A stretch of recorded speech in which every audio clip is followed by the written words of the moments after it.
যেটা হচ্ছে পলিটিক্যাল অর্থাৎ রাজনৈতিক ব্লক অর্থাৎ রাজনৈতিক দ্বন্দ্ব।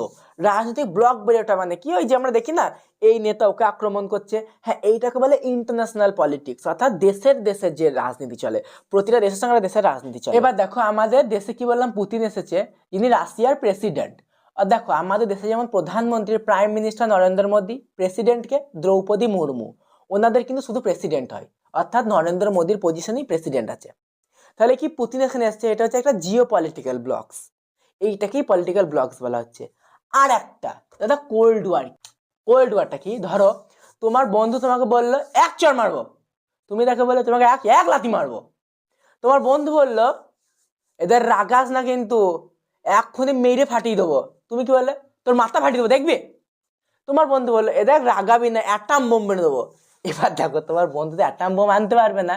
হ্যাঁ এই যে কি, ধরো তোমরা দুজন কথা বলছো অর্থাৎ তোমরা হুমকি দিচ্ছ, এইটা দেশের ক্ষেত্রে কিভাবে কাজ হয়, দুটো দেশের মধ্যে কথোপকথন হচ্ছে, অর্থাৎ আমি তোকে এই করবো আমি তোকে ওই করবো, হ্যাঁ এই জিনিসটা মুখে বলছি কিন্তু কেউ করছে না, অর্থাৎ যুদ্ধ পরিস্থিতি, এইটা হচ্ছে কোল্ড